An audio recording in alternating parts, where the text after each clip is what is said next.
Tu verras le vrai visage des gens lorsqu'ils n'auront plus besoin de toi. Et ça, retiens-le bien. Tant que tu es présent, tant que tu les aides, tant que tu réponds à chaque appel, tant que tu leur rends service, ils t'apprécient, ils te sourient, ils te considèrent. Mais le jour où tu leur rendras plus service, le jour où tu en auras marre toujours que ça vienne de toi, ce jour-là où tu n'auras plus rien à apporter à ces gens-là, là tu verras le masque va tomber, tu te rendras compte de la vraie personne que tu avais en face de toi. Tu as certaines personnes qui vont changer de ton avec toi, qui vont te prendre de haut, qui vont changer d'attitude. Et là tu te commences à te dire mais tout ce que j'ai fait là ça valait rien. Tu te rends compte de tout ce que j'ai fait pour toi? La vérité c'est que pour certaines personnes ta valeur dépend de ce que tu peux donner, pas pour qui tu es. Et ça fait très mal, mais crois-moi c'est en fait une libération parce que tu te rends compte de qui est là, qui reste, qui est qui. Alors n'aie pas peur de ces gens-là, tu vas pas perdre un ami ou un membre de ta famille, tu vas perdre un poids, ça va t'enlever un poids.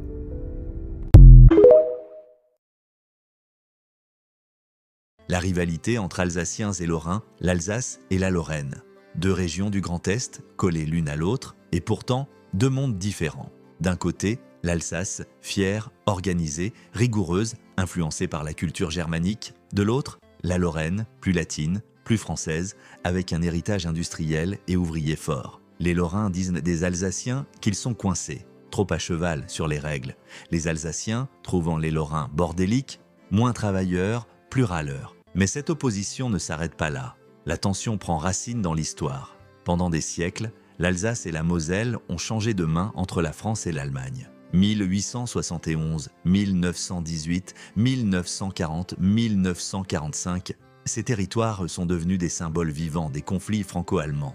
Mais attention, les autres départements lorrains, comme la Meurthe et Moselle ou la Meuse, sont restés français. Résultat, deux populations voisines, mais différemment. En 2005, les Français disent non au traité constitutionnel européen. Et Bruxelles leur répond « on s'en fiche ». Après une campagne intense et une mobilisation massive, 54,68% des votants rejettent le texte. Sur le papier, c'est la démocratie qui s'exprime. Fin de l'histoire? Non. 2 ans plus tard, Nicolas Sarkozy fait adopter son jumeau, le traité de Lisbonne. Copier-coller du texte rejeté, nouvelle couverture, voté au Parlement. Faut dire, on n'allait pas risquer que les Français fassent un caprice pour la 2e fois.